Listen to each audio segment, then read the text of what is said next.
Alan Shearer couldn't do kick-ups, Premier League top scorer in history.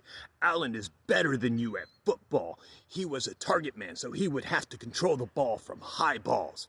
Okay, so for starters, I don't think you should be saying for Alan Shearer what he can and can't do. Because I think he can do kick-ups. I think he can juggle the ball perfectly fine. In fact, I'd go this far. I would bet my entire bank account that if I asked Alan Shearer to do 10 juggles, he would get up there and he'd do this on the first try. He'd do that without any issues. And here's the thing, why do I think this? Well, Alan Shearer was too technically skillful on the ball, had too good of a first touch, and he just had too pure of a strike to not be able to juggle a soccer ball. Because what is juggling? Juggling is simply taking a lot of first touches over again and again. It's taking the ball out of the air over and over and over again, just like that. That's all juggling is.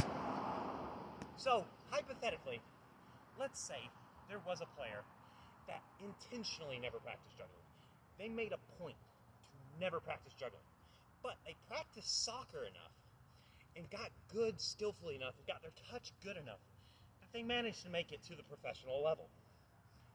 If one day at practice their coach just says, I want you guys to juggle the soccer ball, because that's the drill we're doing today. You have to juggle the soccer ball. What I suspect this player would do is this.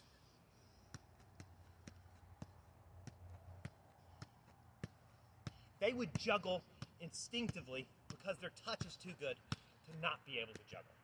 So, what if someone like Alan Shearer says, well, I wasn't really all that good at kicky-uppies. I couldn't do kicky-uppies. What does he actually mean? Does he mean that when he tries to juggle, it looks like that? No. He means that he's not as good at juggling as people who are insanely good at it, like Ronaldinho Gaucho. Ronaldinho Gaucho can't just juggle. He can do all the freestyle tricks. Where Alan Shearer, maybe he can't do the freestyle tricks, but he can juggle. So Alan Shearer, he's going to be perfectly fine doing this. He's not going to mess up at this. But he's probably not going to be able to do something like this. And that's perfectly fine. You don't have to be able to do around the world to be good at soccer. Now, is being good at around the world possibly beneficial? Yeah, sure. I think it could be. In fact, I think it's a good thing to practice. Because why not? Why not learn how to do something like around the worlds? It's fun, it's creative, and it gets you more touches on the ball. And here's the thing.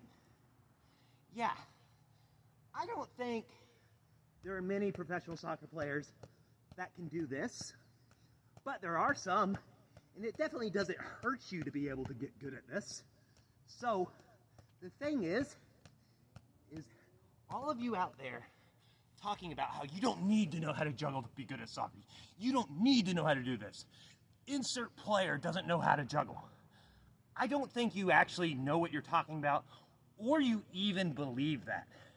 At the end of the day, I think I know why you guys say that. You're insecure about the fact that you can't juggle, and you want to make excuses for why you refuse to practice juggling. So, how about you go outside, get a ball, and try to practice. It's okay if you're not good at it at first. If you can get 5, you can eventually get 10. 10 turns to 15 and 20. That eventually gets to 100. And then you're doing freestyle tricks if you want to. Guys, quit making excuses. Get outside and practice.